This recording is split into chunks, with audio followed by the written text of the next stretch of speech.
Hey guys, so this is a video that's teaching you how to stretch those inner groins and your hips a little bit more.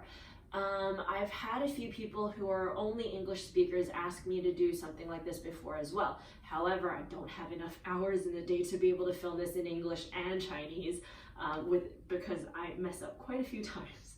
So I'm gonna do the English bits in voiceover fashion, so hopefully things will turn out okay.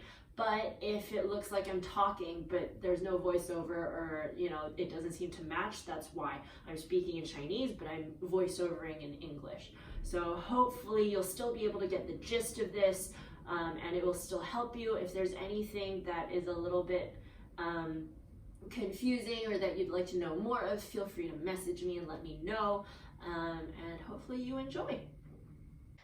The first thing we're going to do is lie down on our backs. You're going to hug your knees into your chest, checking if your pelvis and your tailbone is lifting or curling off the floor. If you notice your pelvis is off the floor, relax and don't hug your knees so tightly. Let the pelvis relax towards the floor as you gently encourage the thighs closer towards your belly. If your tailbone is curling up towards the ceiling, see if you can encourage your tailbone to uncurl towards the end of your mat. As you inhale, feel the lungs expanding, belly expanding.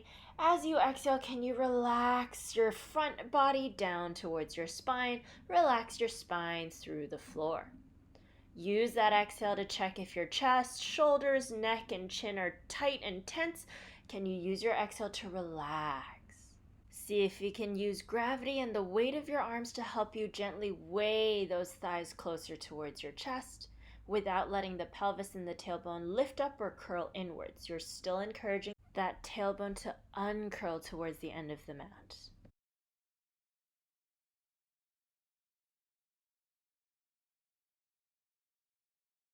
After a few breaths, we're going to start waking up that hip crease joint area.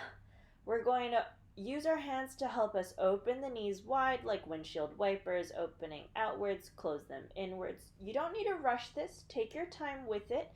Feeling the hip joint waking up. See if you can keep the knees closer towards your chest. Try not to let the opening and closing of the knees move your knees away from your chest. You want to keep the compression in the hips as you pull the knees towards your chest. You're opening and closing. Just waking up that hip joint area, starting to make the liquid in your joints move around a little bit more. Now open your knees armpit width apart. Reach your hands in between your legs for happy baby. Catch the outside edges of your feet. If you notice that you're a very tight person and your pelvis scoops off the floor, your tailbone scoops off the floor, feel free to catch your ankles. All you're doing here is using your breath. Your inhale is just to notice how tight you're feeling. You use the exhale to help you encourage your pelvis back towards the floor, uncurling the tailbone towards the end of your mat. If you're super tight and this isn't comfortable, that's absolutely fine. Stay here for about 10 breaths. Inhaling and exhaling makes one breath. And you just want to stay here noticing how tight you feel and using the exhale to try and encourage yourself to relax. Encourage that lower back down towards the floor, pelvis rolling towards your tailbone rolling towards the end of the mat. Noticing if you're tensing in the shoulders, neck, and chest area. If you are, see if you can relax using that exhale. If you are comfortable here, see if you can open your knees wider than your heels. A lot of the times when I tell people to open their knees wider, we pull the heels away from the knees instead. So can you check that you're not pulling your heels away from your knees? You're actually opening your knees away from your armpits, keeping the heels stacked on top of the knees. Pay attention to what the shape of your legs are doing as you hold this happy baby position. Check if you're tensing in your chest, shoulders, neck, and chin. If you are, again, use that exhale to help you relax down towards the floor. Relax the shoulders away from the ears. Relax your lungs back towards the floor. If you're comfortable here, work on using the exhale to help you draw your belly towards the floor. Encourage that lower back to uncurl towards your pelvis. Pelvis uncurl towards your tailbone. Tailbone uncurl to the end of the mat. For those of you comfortable here, here's an extra challenge. A lot of people can only do one or the other, a flat back or a rounded back. Can you do both? So using every exhale, so you only do this move every exhale. Can you exhale, draw your belly to your spine, and then round your tailbone towards your face, scooping that lower back off the floor. And then on your next exhale, uncurl the tailbone, reach your tailbone to the end of your mat. Exhale, pull the tailbone towards your face, curling your spine. And then exhale, uncurl your tailbone to the end of your mat. Repeating this about 5 times. See if you don't jerk your knees around, you're actually working on exhaling, pulling the belly down, using that to scoop your tailbone towards your face. And then exhale, pull the belly down, uncurl your tailbone away towards the end of the mat. Try not to let the heels pull all over the place. Heels stay stacked over the knees. Knees are still pulling down towards the floor on either side of your torso. Exhaling the belly down. Try not to exhale, push the belly up. Exhaling belly down. Now releasing your legs and hugging them back into the chest. Just let yourself roll side to side just to relax. On to stretch number 2. We're going to start on our hands and knees. Hands under shoulders, knees under hips. Hands are shoulder width apart, knees are hip width apart. Try not to collapse your chest and belly towards the floor here. You're trying to imagine a board on your back. Push gently up towards the board so your spine is more neutral. Hide your chest towards your spine so you press your chest towards the board. Hide your belly towards your spine, but try not to overly round like an angry cat.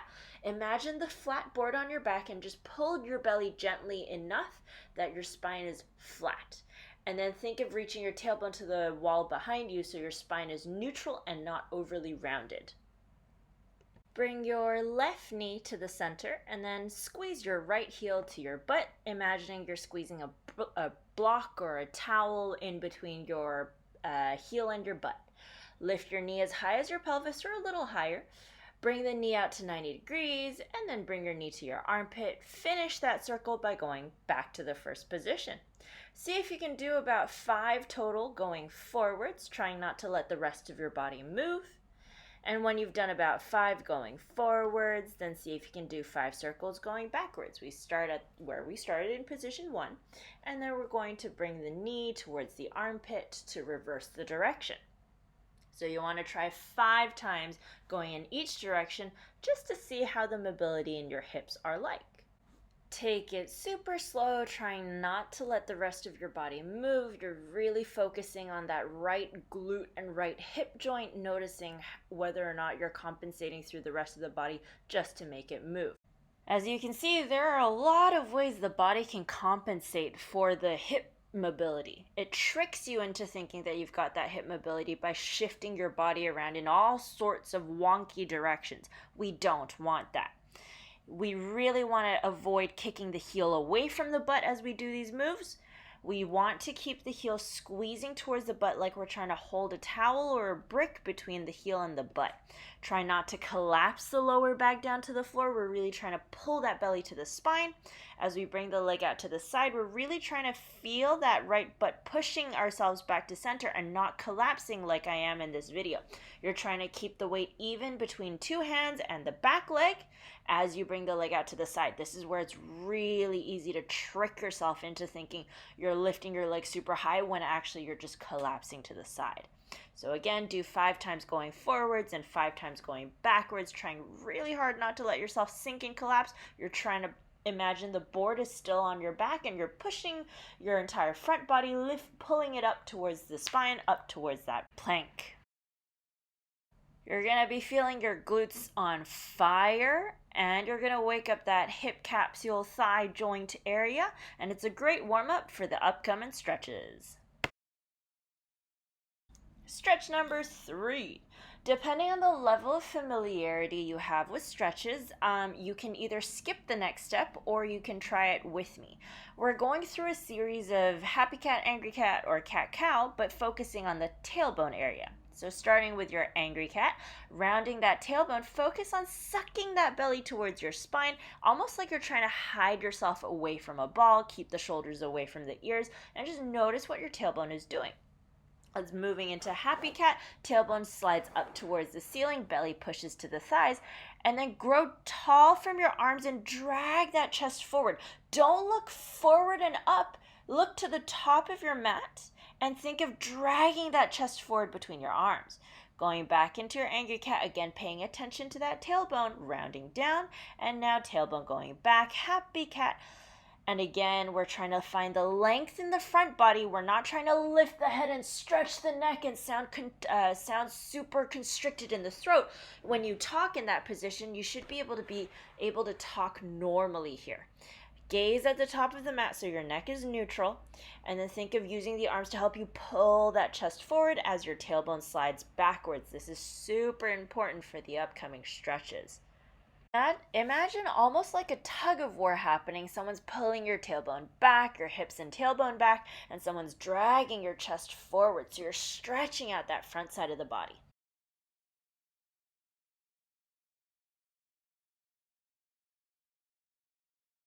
Imagine there's a wall right behind your butt and you're trying to push your butt against that wall. At the same time, don't let the shoulders shrug to the ears.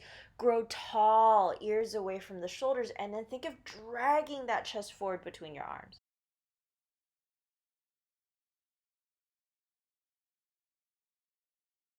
When you've done your last happy cat, angry cat, or cat cow, whichever you're more familiar with, come back to neutral. Walk your hands a little more forward in front of the shoulders, and then bring your right foot forward outside of your right hand lizard lunge. Letting the toes turn out 10 to 15 degrees, whichever is a bit more comfortable for you. And we're trying to keep the knee close to the shoulder, maybe even touching the shoulder if it's possible. We don't want to let the inner foot try to lift up. This lizard lunge, we're trying to keep the inner foot pushing down to the floor, the knees trying to stay close to the shoulder.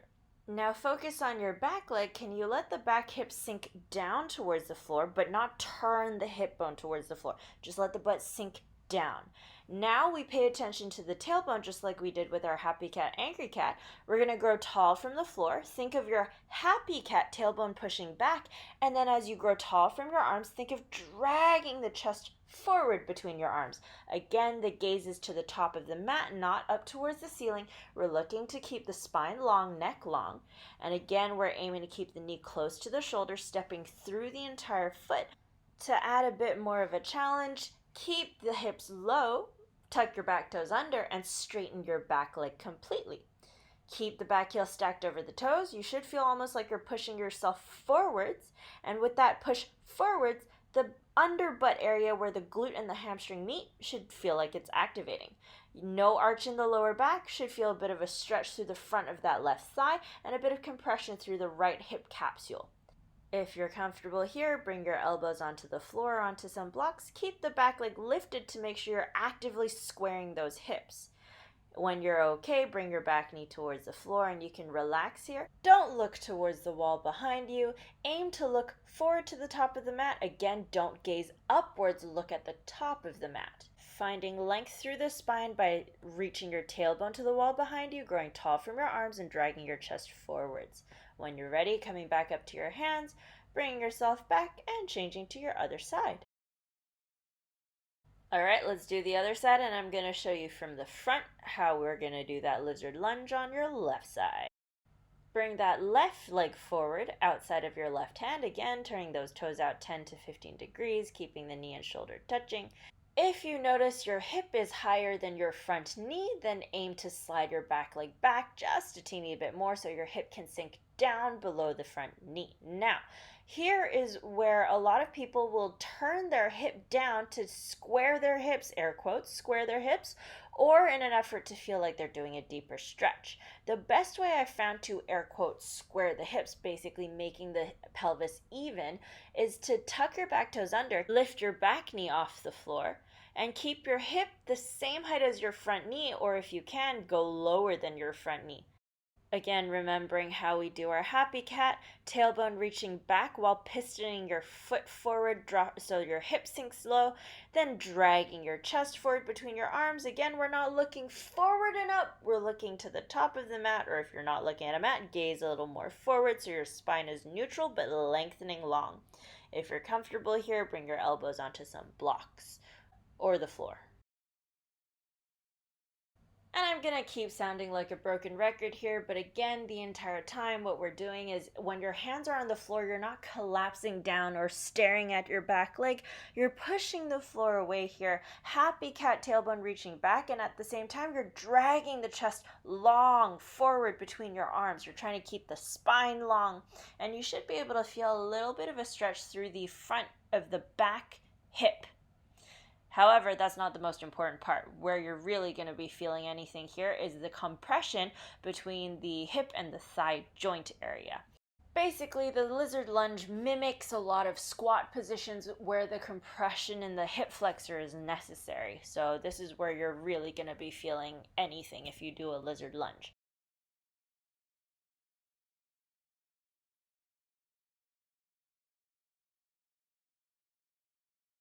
Righty-ho, next one is something some of you might be able to achieve easily and some of you won't. But if you can achieve it easily, let's add a few challenges. We're gonna do some squats. Everyone's favorite, or maybe not your favorite, it's mine. We can enter it from a lizard lunge, or you can just go straight into a squat, a very low squat. Very often in class, when I teach malasana or the squat, there will be people who have their heels lifted off the floor. There are a few reasons for this, but I've found that sometimes it's just a matter of stance. You might just need to try stepping your feet a little wider. If that doesn't change anything, feel free to roll the mat up like I am doing now. Put that under your heels and use that as a little bit more of an ankle support.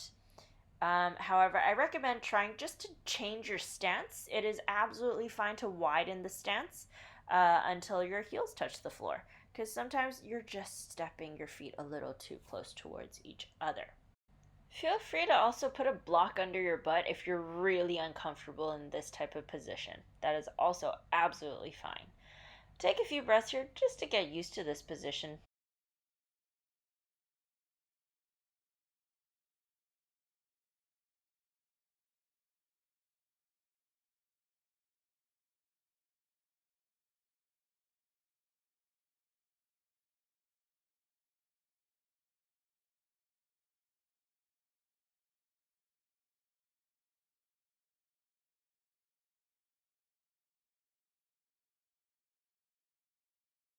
So usually what we do in this position is we use our elbows and push into our knees to open the knees up. However, I want to change it up today.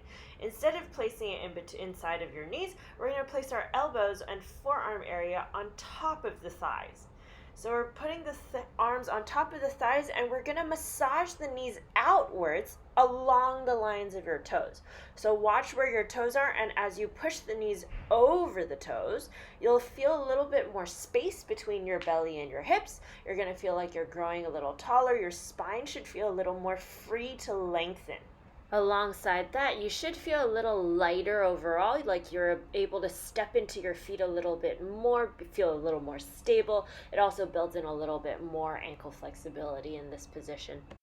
In this move, we're trying not to let the spine round. If you notice you're rounding, use your hands to really help you push the knees outwards past the toes or in the direction of your toes so that you feel the hips lift up a little higher, your spine has space to lengthen a little bit more, and to step into the feet a little bit easier so you're more stable in this position. Again, try not to crank your neck up towards the ceiling. Your gaze is neutral towards the top of your mat. Spine is long, neck is long. You're not trying to let yourself tip forward. We're trying to keep the shoulders over those hips, and we're trying to push the arms into the legs to help you lift the hips a little higher so you feel the ability to step into your feet a little bit more. Moving on to the next round of exercises, now we place our elbows inside of our knees. I am quite used to this position now, so for me, instead of having my hands in a prayer position, I use my fist just so I have a little bit more push. However, this is just dependent on you and your flexibility. If it feels like you need to put your palms together, feel free to put your palms together. The main thing is we're going to use our elbows to push the knees apart from each other. Try not to let the big toes lift up off the floor or the inner arches of the feet lift up off the floor as you use your elbows to push the knees apart. Here's my favorite exercise. You're going to place the elbows inside of the knees and check in with the side of your butt, the glute medius. Can you use your elbows to open the knees away from each other and then use your butt muscles to hold the knees in place as you lift your elbows up? So as you lift your elbows up, don't let the knees collapse back in, because that means you're only using your elbows to help your knees stay open.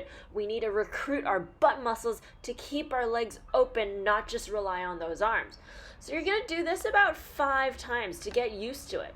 Can you use your elbows to push your knees apart, keep the big toes and inner arches down, and use your elbows as a way to tell you whether or not your knees have moved forward or not when you lift them, so that you can tell if you're actually recruiting your butt muscles. You're really going to feel those side glutes burn here, and it's really going to help with opening up those inner groin areas and opening up those hips. It's going to make squats a whole lot easier in the future. If you were struggling with the last round of stretches, then stay there. If, however, it was easy, here's another challenge. So, what we just did was use the elbows and lift up to notice if our knees can stay in place. This time, we're going to keep the elbows in place and see if we can open our knees wider than our elbows. Again, checking in with your big toes and your inner arches. Don't let them peel off the floor. We're still stepping evenly through the entire feet. So let me show you from the side. Use your elbows to help you open the knees apart, and from there, elbows are a marker. Use your butt muscles to open the knees wider than your elbows. See if you can do this a total of 5 times, keeping the big toe down, inner arches down, really pushing evenly through both feet to help you really open those legs. So you should feel your glutes burning even more here, potentially even a cramping in the side butt. We're using the glutes to help us open our hips actively, stretching the groins out actively, and you should feel a little bit more of a difference by the end of doing this, especially when you sit cross-legged. Added bonus is you're going to get a really nice and perky butt here. So what we just did was a bunch of low squat positions. And now we're going to put the same principles in play, but with a sumo squat, horse stance, goddess squat, depending on what discipline you come from. We're going to do basically a wide leg squat. So step your feet wide and turn your toes out 45 degrees. Really try not to let the toes turn to 180 degrees, because what typically happens is your toes turn out 180, but your knees dip inwards, and eventually that hurts your knees. So keep your feet at 45 degrees. Push the knees out following the line of your toes. So you're trying not to let the knees dip in. Use your hands to help support yourself as you go down. A lot of the times when I teach classes, everyone tends to use their legs to do all the work and not let their hands support. Use your hands to support so you get the ability to sink down and relax into this position. It shouldn't be a struggle. This part where the hands are on the knees, you should be very chill here. It shouldn't be hard at all. Now take a look at your feet. See if you can stack your heels directly under your knees. So when you look at it from top down and from the front in, you want the heels and knees exactly in line with each other. Adjust your feet here if it's not. And again, making sure you're supporting yourself with your arms. You're sharing the weight with your arms here.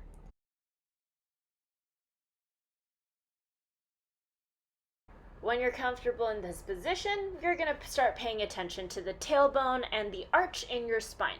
Our tendency is we're going to tilt our torso forward and stick the butt out. So, can you suck your belly to your spine and scoop your tailbone forwards between your legs?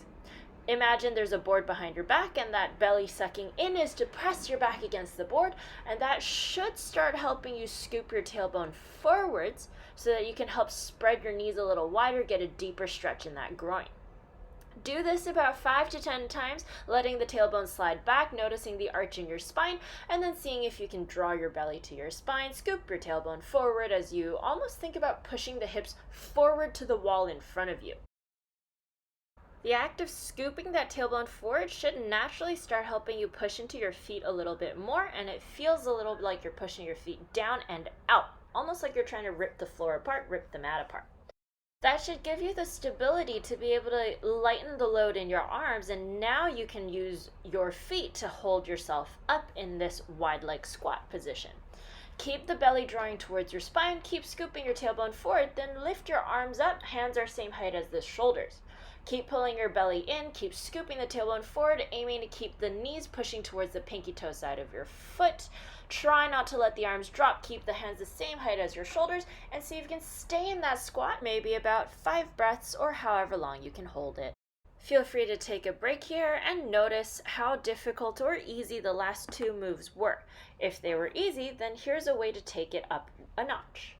Go back into that sumo squat, and now we're going to keep the hands slightly in front of the knees. So we're still digging the feet down into the floor, pushing it apart like we're breaking the mat. Draw your belly to your spine, scoop your tailbone forward, and now use your butt muscles to help you open the knees towards the pinky toe side of your feet. Have your hands as a marker of where your knees started, and see if you can use your butt muscles to help you open your knees away from your hands. Don't bring the hands away from the knees. Open your knees away from the hands. Try not to let the rest of your body move around. It really is just the butt muscles helping you open the knees to the pinky toe side of your foot.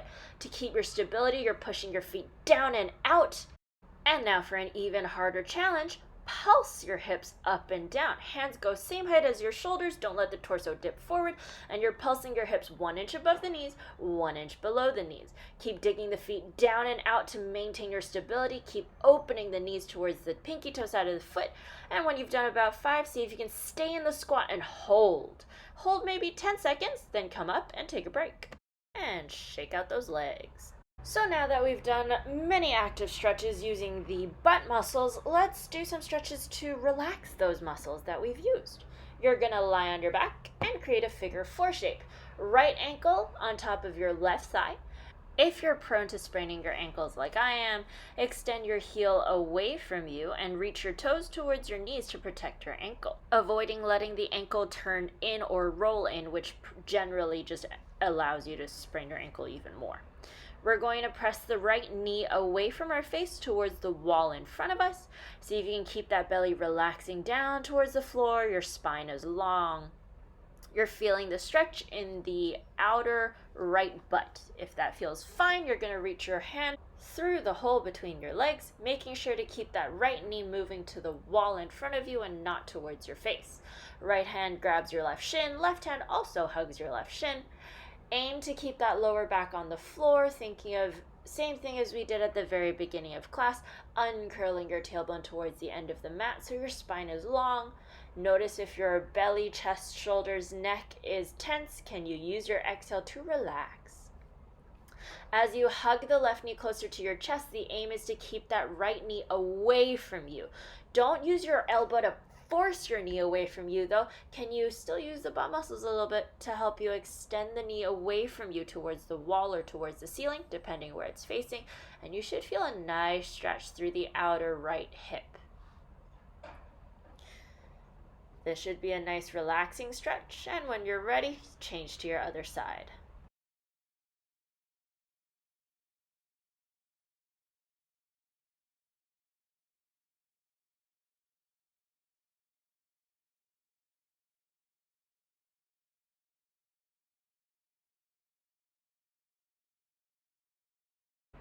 If you're struggling to hold on to your shin here, it's also absolutely fine to grab the back of your thigh instead of hugging the shin. Again, this is just up to you and dependent on your flexibility. Take it easy. This should be a nice, relaxing stretch. Alright guys, and that's it. That's the end of that video. I hope you've learned a few tips and tricks to help you stretch your inner groin a little bit more, to engage your hips a little bit more, how to actively stretch a little bit more for your hips. As always, if there's any questions, feel free to message me. I know this format is a little strange for me, so I don't know if I'm getting all the info or shoving too much info, so any feedback is appreciated as long as you're nice. This is still very new to me. It's still a little nerve-wracking every time I do it. All right, hope you're all staying safe and staying at home. Stay safe and stay healthy, everyone. And hopefully see you all when this craziness is over.